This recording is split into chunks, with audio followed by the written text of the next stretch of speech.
The sirens screamed down Maple Street at 3:47 p.m. on a Tuesday. Emergency lights painting the quiet suburban neighborhood in violent reds and blues.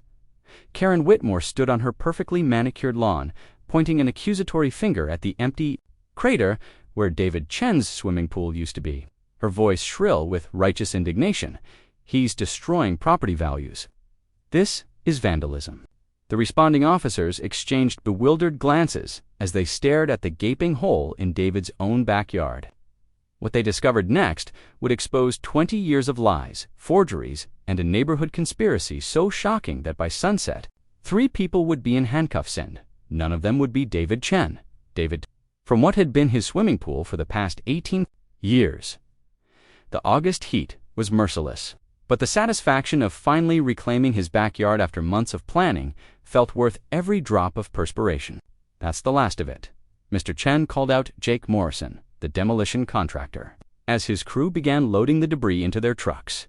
"We'll have this filled and leveled by tomorrow afternoon. You sure you don't want to put in something else? Maybe a deck or a garden?" David shook his head, surveying the rectangular crater that had once been the centerpiece of countless family barbecues and his daughter's birthday parties. "No, I want it gone completely. Just grass, like it never existed." Jake nodded, understanding. Not everyone who called him to remove a perfectly good pool was eager to explain why. The man had paid in full up front, and that was all Jake needed to know. As the demolition crew packed up their equipment, David noticed his neighbor, Karen Whitmore, standing at her kitchen window, her pale face pressed against the glass like a specter. She'd been watching the demolition for 3 days straight, her expression growing more agitated with each passing hour. Karen Whitmore had lived at 847 Maple Street for 22 years. 2 houses down from David's corner lot at 851, she was the unofficial president of the Maple Street Homeowners Association, though no such organization had ever been legally established. Karen simply declared herself the neighborhood's guardian of property values and moral standards. And somehow, over the years, most residents had simply accepted her authority. She was 53 years old, divorced, with grown children who rarely visited, along with enough alimony to maintain her lifestyle of part-time work at a local real estate office and full-time surveillance of her neighbors' activities. David had tolerated Karen's intrusions for years. She'd complained about his Christmas decorations being too elaborate, his lawn needing edging, his teenage daughter's friends parking on the street during parties. But this felt different. This felt personal. As Jake's truck rumbled away, David walked to his mailbox to collect the day's delivery. Among the usual bills and advertisements was a certified letter that made his blood run cold. The return address read Whitmore and Associates Legal Services, Karen's brother's law firm in downtown Springfield. His hands trembled slightly as he tore open the envelope. The letterhead was imposing, all gold embossing and thick paper stock. But it was the content that made David's world tilt sideways. CEASE and desist ORDR. Chen, you are hereby ordered to immediately halt all demolition activities on the swimming pool, located at 851 Maple Street. Said pool serves as a historical landmark and community asset, as established by the Maple Street Homeowners Association, covenant dated March 15, 2003. Removal of this structure without proper authorization constitutes vandalism and destruction of community property. Furthermore, your actions have resulted in significant diminishment of surrounding property values. Immediate restoration is required, or legal action will be pursued to the fullest extent of the law. You have 48 hours to comply. Regards. Mitchell Whitmore-esque, attorney for Maple Street Homeowners Association. David read the letter 3 times before the words fully registered, historical landmark, community asset. He'd built the pool himself in 2006 with money from his own savings account. After getting a promotion at the engineering firm where he worked, every permit, every inspection, every payment had been in his name. The front door of 847 Maple Street slammed shut, and Karen Whitmore marched across the 2 lawns separating their houses. She wore a navy blue blazer despite the heat, her graying hair pulled back in a severe bun that seemed to stretch the skin around her eyes. "David Chen," she called out, her voice carrying the authority of someone accustomed to being obeyed. Need to speak with you immediately. Karen, I was just reading your brother's interesting correspondence. Good. Then you understand the gravity of your situation. Karen's pale blue eyes were cold and calculating. That pool has been a community asset for nearly 2 decades. Children from all over the neighborhood have learned to swim in those waters. It's part of our heritage. My pool on my property, built with my money. David kept his voice level, though anger was building in his chest like steam in a pressure cooker. I have every legal right to remove it. Karen's laugh was sharp and brittle. Oh, David, you really should read the fine print on your deed. When you bought this house, you agreed to maintain certain community standards. The pool is specifically mentioned in the Homeowners Association covenant. What Homeowners Association? I never signed anything, never paid dues, never received any official documentation. The covenant was established in 2003, well before you purchased this property. Karen reached into her blazer and produced a manila folder thick with official-looking documents. It's all here. Notarized and filed with the county. David's engineering mind immediately began analyzing the timeline. He'd bought the house in 2005. If there really was a covenant from 2003, why hadn't it appeared during his title search? Why hadn't his real estate agent mentioned it? Why hadn't any of his neighbors ever mentioned paying HOA dues or attending meetings? I want to see those documents, he said. Karen clutched the folder to her chest protectively. These are legal documents, David. If you want copies, you can request them through proper channels. My brother's office can facilitate that for a reasonable fee. Or I can go to the county courthouse and pull the records myself. Something flickered across Karen's face, surprise, maybe even fear. But it was gone so quickly, David almost missed it. You're free to waste your time however you choose, she said, recovering her composure. But the cease and desist order stands. If you don't begin restoration immediately, we'll be forced to pursue damages. The estimated cost to neighboring properties is somewhere in the range of $40,000 to $50,000 per household. David felt the ground shift beneath his feet. If Karen was serious about pursuing damages, she was talking about a lawsuit that could reach $200,000 or more. You're bluffing, he said, but even as the words left his mouth, he wasn't entirely certain. Karen smiled, and there was something predatory in the expression. Am I? Let me ask you something, David. How's your daughter Sarah doing at Northwestern?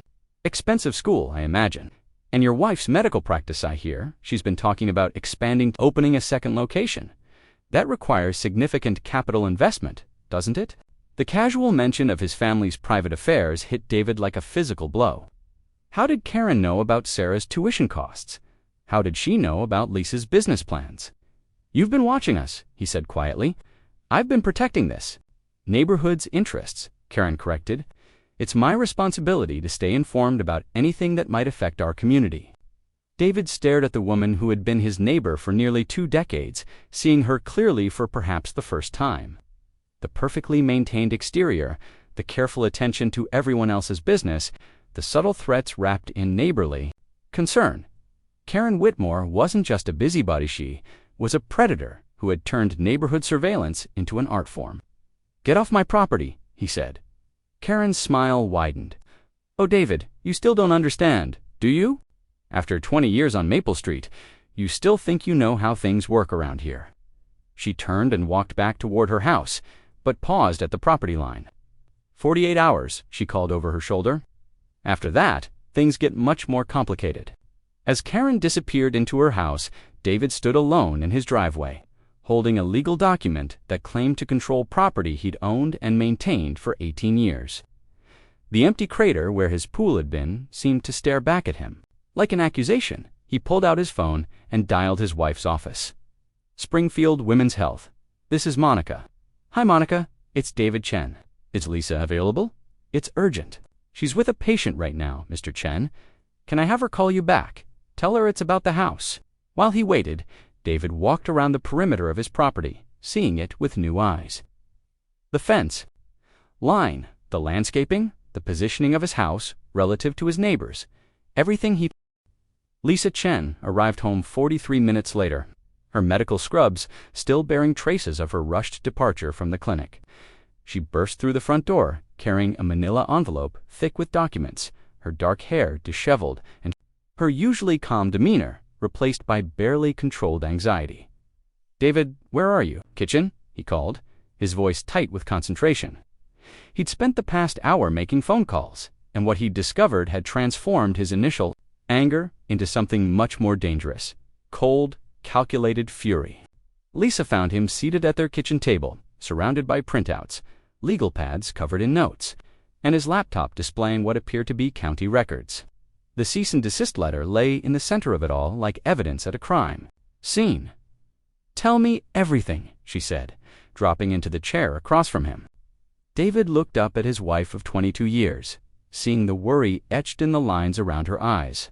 Lisa was a gynecologist, methodical and precise in everything she did. If anyone could help him make sense of this legal maze, it would be her. "Karen Whitmore has been running a con game," he said without preamble.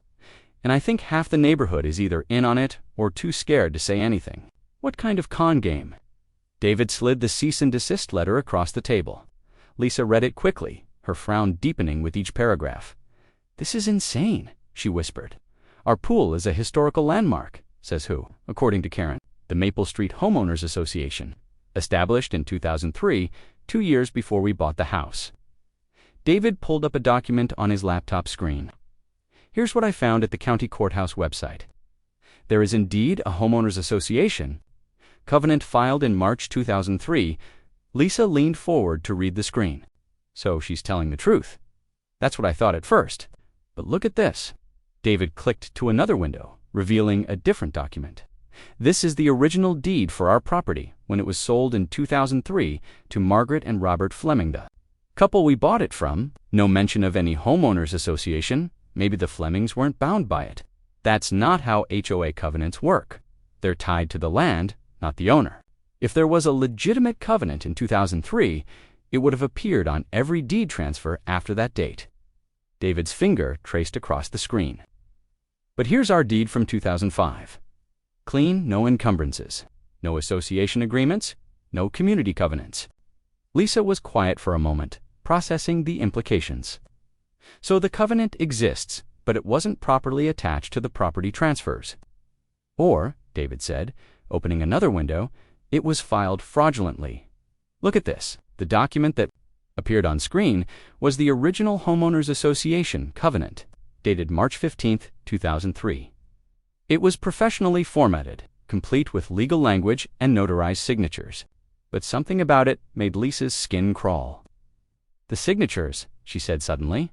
"What about them? Look at the witness signatures. Margaret Fleming signed as a witness, but according to this document, she's also listed as one of the property owners agreeing to the covenant. You can't witness your own signature." David stared at the screen, his engineering mind immediately grasping the significance. "And look at the notary stamp. The commission number is validly checked, but the date on the stamp is March 20th, 2003. 5 days after the document was supposedly signed and notarized. This is forged," Lisa breathed. "Gets better. I called the county clerk's office. The original filing was submitted by Mitchell Whitmore, Karen's brother.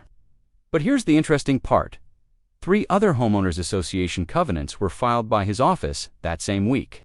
Different neighborhoods, but identical language. Almost like they were running some kind of assembly line operation." Lisa opened the envelope she'd brought from the bank and spread their property documents across the table. "Show me exactly what we signed when we bought the house." For the next hour, they went through every page of their purchase agreement, deed transfer, title insurance policy, and closing documents. Not once did any mention of a homeowners association appear. "We were defrauded," Lisa concluded. "Someone created false documents and filed them with the county to make it look like there were legitimate property restrictions. The question is why? What's the end game?" David pulled up his notes from the phone calls he'd made. "I talked to 5 other neighbors this afternoon. 3 hung up on me as soon as I mentioned Karen's name. One Mrs. Patterson from down the street started crying and said she couldn't talk about it. The 5th was Jake Hendricks from the corner house." "What did Jake say?" David's expression darkened. "Jake said he's been paying Karen $300 a month for 14 years. He calls it association dues, but when I asked him what services the association provides, he couldn't give me a straight answer. Just muttered something about keeping the peace and avoiding problems." The implication hit Lisa like a physical blow. Extortion, Jake's not the only one. I did some math based on what Karen said about property values.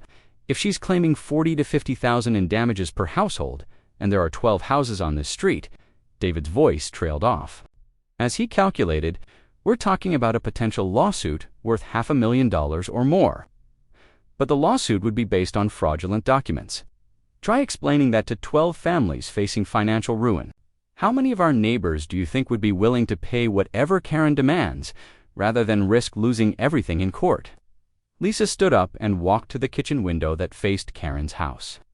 The woman's silhouette was visible through her living room curtains, and she appeared to be on the phone. She's probably calling her brother right now, Lisa said. Planning their next move, David joined his wife at the window. I don't think so. I think Karen's scared. The way she reacted when I mentioned going to the courthouse myself, she wasn't expecting me to do actual research. So what do we do? Before David could answer, his phone rang. The caller ID showed Jake Hendrick's number. Jake, what's David? Listen to me carefully. Jake's voice was barely above a whisper, filled with an urgency that raised the hair on David's arms. Karen called me about 20 minutes ago. She knows you've been asking questions, and she told me that if anyone on this street talks to you about the association, there will be consequences. She specifically mentioned that your wife's medical license could be reviewed if certain irregularities in her practice were reported to the state board. Lisa's face went pale. Medical license reviews were serious business, even when based on false accusations. The investigation process alone could destroy her reputation and force her to close her practice while she fought to clear her name. What kind of irregularities is she talking about? I don't know, David, but Karen seems to know things about everybody on the street. Things that could cause problems, even if they're not true. My wife thinks she's been going through our mail, maybe even our trash. We've been paying her to avoid trouble, but now? The line went quiet for a moment. Jake, there's something else. Karen's been telling people that if you don't restore the pool, she's going to file complaints with the city about code violations on every house on the street. Unpermitted additions, septic system problems, property line encroachments. She claims to have documentation on all of it. David felt the room spin slightly. Documentation she created. Probably. But by the time everyone proves the documents are fake, how much money will they have spent on lawyers? How many of us will have lost our houses to legal fees? The elegant simplicity of Karen's scheme was becoming clear. Create fake homeowners. Association documents, use them to establish fictional authority over the neighborhood. Then systematically gather compromising information about each family real or fabricated DAND, use it to extort monthly payments disguised as association dues. Anyone who refused to pay or asked too many questions would face a barrage of legal threats, regulatory complaints, and social pressure from neighbors who were too scared to speak up. The genius was that even if the documents were eventually proven fake, the legal costs of fighting them would bankrupt most families first. Jake, how many people on the street are paying her? 8, that I know of, for sure. Maybe more. Some people are too embarrassed to admit it. 8 households paying $300 a month. That's almost $30,000 a year. David ran the math quickly. If she's been doing this for 15 years, close to $500,000, Lisa finished, she's stolen $500,000 from our neighbors. After Jake hung up, David and Lisa sat in their kitchen in stunned silence. Outside, the sun was setting, casting long shadows across Maple Street. The neighborhood looked peaceful, suburban, normal. But underneath that facade was a web of lies, extortion, and fraud that had been growing for 2 decades. We have to stop her, Lisa said finally. She's going to fight back hard. Jake's right about the medical license threat. Even a false complaint could tie up your practice for months. Then we'd better make sure we have enough evidence to shut this down quickly. David looked at his wife, seeing the same determined expression she wore when facing a difficult surgery.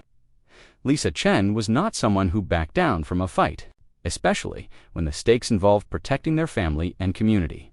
What are you thinking? I'm thinking that Karen Whitmore made a miss. Sandra Martinez arrived at 7:23 a.m. the next morning, 47 minutes before Karen Whitmore's deadline expired. She was a compact woman in her early 40s, with sharp eyes and graying hair pulled back in a practical ponytail. She carried a leather messenger bag that looked like it had seen every courthouse and city hall in the Tri-County area. "Show me everything," she said without preamble, settling at David and Lisa's kitchen table with a cup of coffee and a digital recorder. For the next 2 hours, Sandra reviewed every document, listened to David's phone recordings with neighbors, and took extensive notes. Her questions were precise and relentless, the kind that came from years of investigating small-town corruption. "This is bigger than extortion," she concluded, holding up the forged Homeowners Association covenant. "This is organized fraud involving falsified public records. If your neighbor's brother filed multiple fake covenants with the county clerk's office, we're looking at potential felony charges." "How quickly can you verify that?"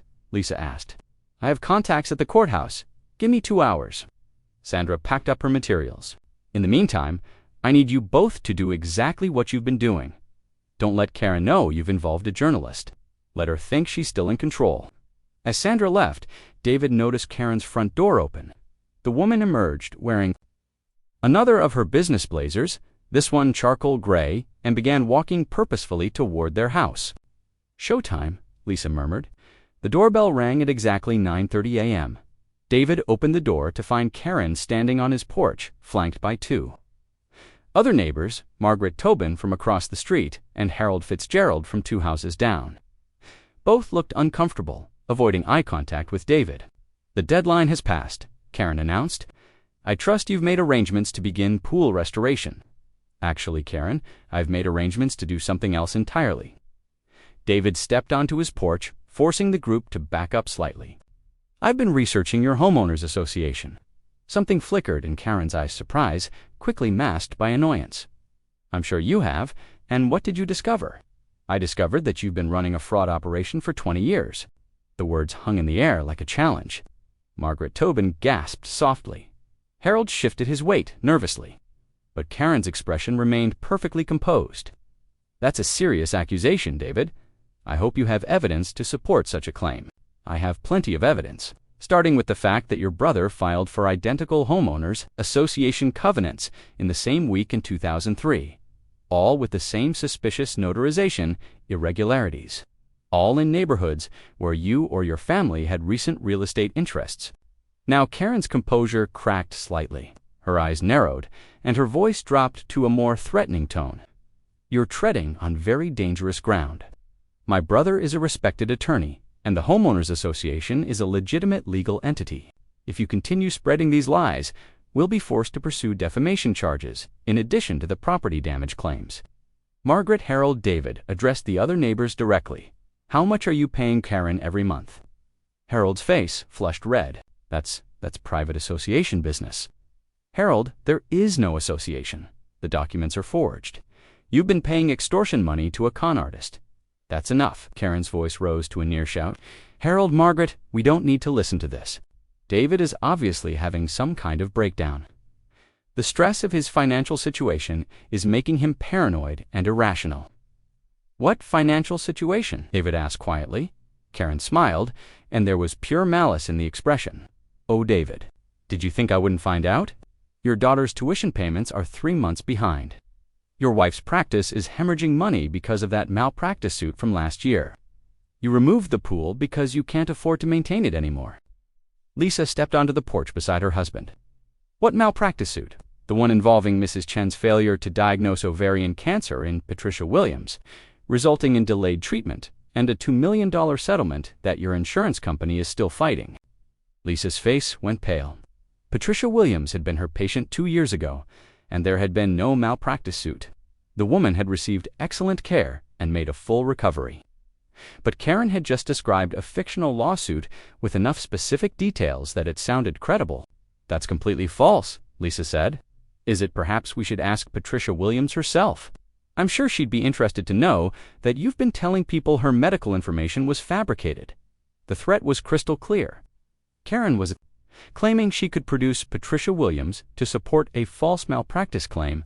Either Karen had somehow coerced the woman into lying, or she was confident she could fabricate evidence convincing enough to destroy Lisa's reputation. "You're finished," David said quietly. "I know exactly what you've been doing, and it's over." Karen laughed, a sound like breaking glass. "Oh, David, you still don't understand how this works. By this time tomorrow, Every house on this street will have received notice of code violations from the city. Unpermitted additions, septic system failures, property line encroachments. Your neighbors will be facing thousands of dollars in fines and forced repairs, based on false reports you filed, based on legitimate concerns reported by a responsible citizen. Of course, these issues could be resolved quickly if the property owners were members in good standing of the Homeowners Association. Association members receive assistance navigating city bureaucracy. Margaret Tobin suddenly spoke up, her voice shaking. "Karen, you promised this would stop if we paid the fees. You said if we just kept quiet and paid the association dues, there wouldn't be any problems." "There won't be problems, Margaret, as long as everyone follows the rules." "What rules?" Harold demanded, his earlier discomfort transformed into anger. "You never gave us any rules. You just show up every month demanding money and threatening us if we don't pay." Karen's carefully maintained facade was crumbling. The association has established guidelines for maintaining property values and community standards. If you don't like those guidelines, you're free to move elsewhere. "Show us the guidelines," David said. "Show us the association bylaws, the meeting minutes, the financial records. Show us any evidence that this organization exists beyond your threats and your brother's forged documents." "I don't have to show you anything. The legal standing of the association has been established through proper channels. Through fraudulent filings with the county clerk. Prove it." The challenge hung between them like a gauntlet thrown down. Karen was betting that David couldn't prove the documents were forged quickly enough to prevent her from following through on her threats. She was counting on her victims, being too scared of the potential consequences to call her bluff. But David had spent the past 18 hours preparing for exactly this moment. "I already have." He pulled out his phone and showed Karen the screen. "That's Sandra Martinez from the Springfield Herald. She's at the courthouse right now, comparing your brother's filings with the original notary records. She's also interviewing Patricia Williams, who is very confused about why someone would claim she filed a malpractice suit she never filed." Karen's face went white. "You called a reporter." "I called a journalist who specializes in public corruption. She's very interested in your 20-year extortion scheme." "Harold, Margaret, don't listen to him," Karen said desperately. "He's trying to manipulate you.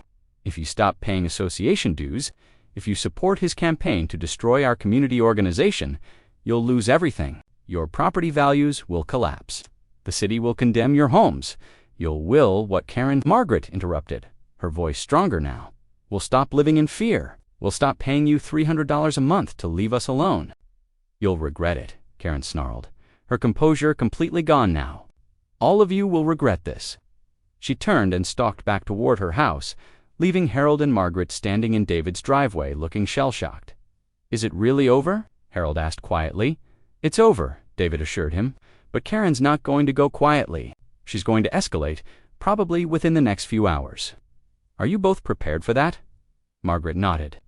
"We've been prisoners in our own neighborhood for 15 years. Whatever happens next, it can't be worse than what we've been living with." As the neighbors walked back to their houses, David and Lisa remained on their porch, watching Karen's house for signs of activity. They didn't have to wait long. At 11:47 a.m., a black sedan pulled up in front of 847 Maple Street. Mitchell Whitmore emerged from the driver's side, a thin man in his 50s with graying hair and an expensive suit that looked out of place in the suburban neighborhood.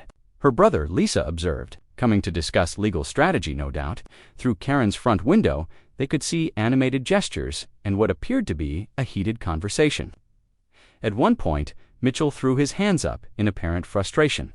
The meeting lasted 28 minutes. When Mitchell left, he looked grim and walked quickly to his car without acknowledging David or Lisa's presence.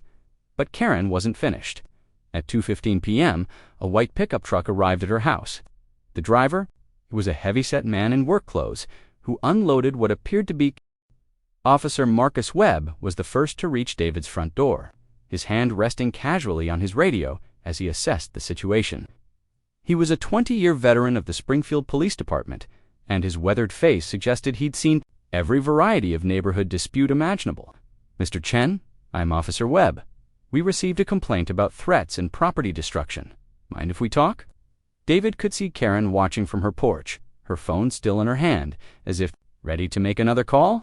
Behind Officer Webb, His partner was interviewing the construction workers, who had stopped their fence building and were looking increasingly nervous.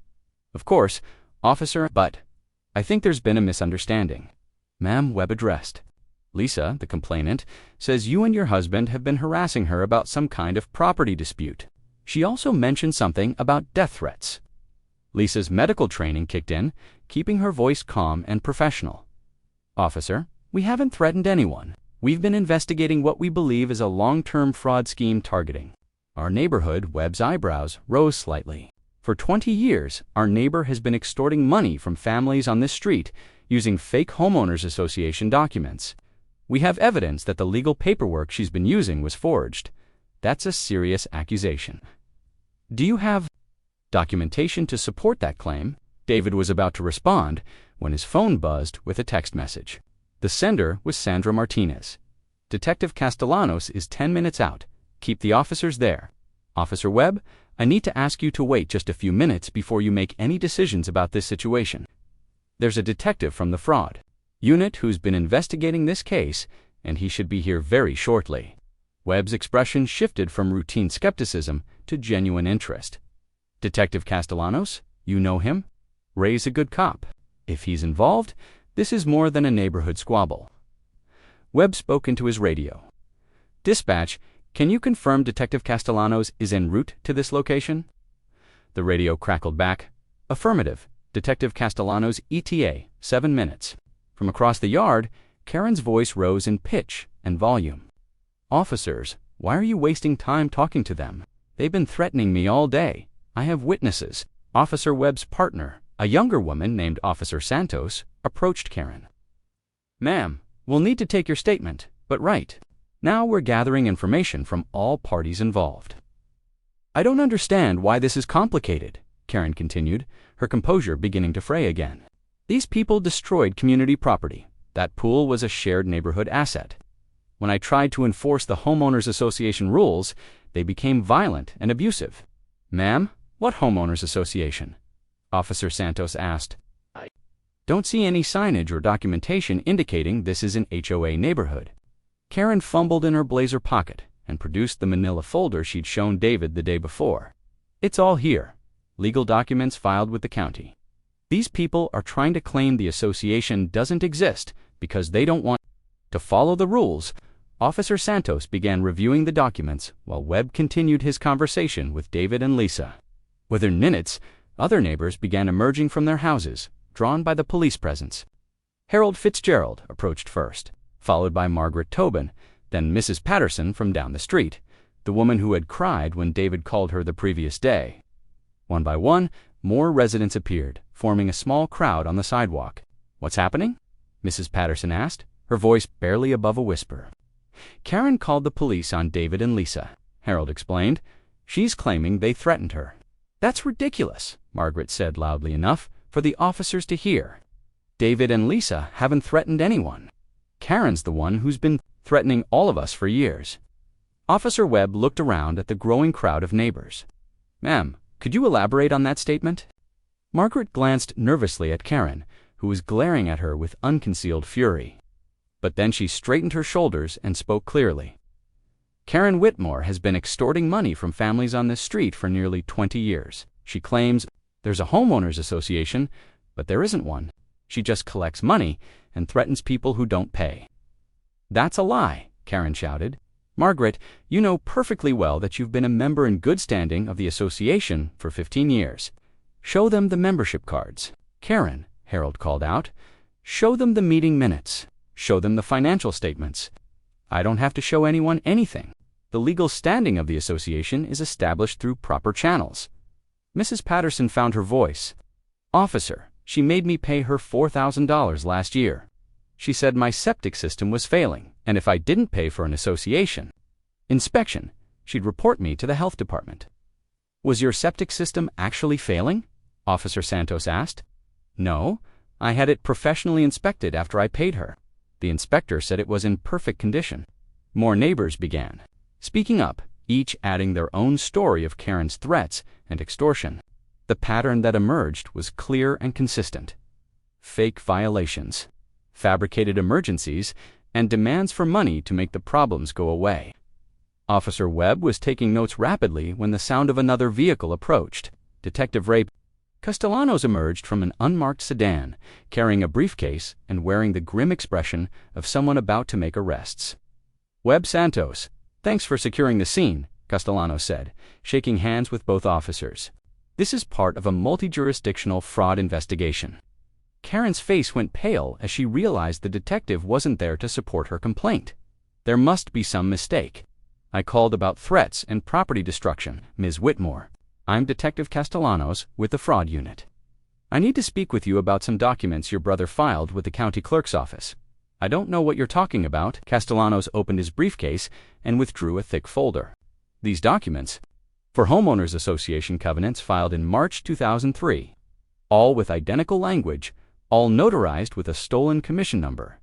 The silence that followed was deafening. Even the construction workers had stopped their activity to watch the confrontation. I want to speak to my lawyer, Karen said quietly. That's your right. But first, I need to inform you that you're under arrest for conspiracy to commit fraud, filing false documents, and extortion. Castellanos produced handcuffs from his belt. You have the right to remain silent. As the detective read Karen, her rights, her carefully constructed world, collapsed around her. The neighbors, she'd terrorized for decades, watched in stunned silence as she was led to the patrol car, her hands cuffed behind her back. What about the construction crew, officer? Santos asked, gesturing toward the half-built fence. Illegal construction on encroached property, Castellanos replied. We'll need them to stop work immediately and remove any structures built on the Chen property. The foreman of the crew approached nervously. Sir, we were just doing what the lady paid us to do. We didn't know there was any problem with permits or property lines. No charges against you, but the work stops now. You'll need to tear down anything you built today. As the construction crew began dismantling the fence, David felt a surreal sense of calm wash over him. 24 hours ago, Karen had seemed untouchable, protected by a web of legal threats and neighborhood fear. Now she was sitting in the back of a police car, her 20-year con game exposed and destroyed. Mr. Chen, Detective Castellanos approached him. I'll need you and your wife to come to the station tomorrow to give formal statements. We're building a case that could involve dozens of victims across multiple neighborhoods. What happens to the people who paid her money over the years? We'll work with the district attorney's office on restitution. This kind of fraud case often results in asset forfeiture. Any money we can recover will be returned to the victims. Lisa squeezed David's hand. Is it really over? Castellanos glanced at the police car where Karen sat staring straight ahead, her face a mask of defeat and rage. For her, yes, Mitchell Whitmore was arrested at his law office an hour ago. The county clerk's office is reviewing every document his firm filed over the past 20 years. This investigation is going to uncover a lot more than just your neighborhood. As the police cars pulled away, taking Karen to face charges that would likely result in years in prison, the neighbors of Maple Street stood together in a way they hadn't for 2 decades. The fear that had kept them isolated and vulnerable was gone, replaced by a sense of community that Karen's reign of terror had made impossible. What happens now? Margaret asked. David looked around at his neighbors' people he'd lived near for 18 years but had never really known because Karen's manipulation had kept them all afraid to trust each other. Now we be neighbors, he said simply. Real neighbors. Harold laughed, a sound of pure relief. You know what? I think I'd like to help you fill in that pool crater. Maybe we could plant a garden there, something the whole neighborhood could enjoy. A real community space, Mrs. Patterson added. Not one we have to pay protection money to use. As the sun set over Maple Street, the empty crater where David's pool had been seemed to symbolize something larger. The end of Karen's toxic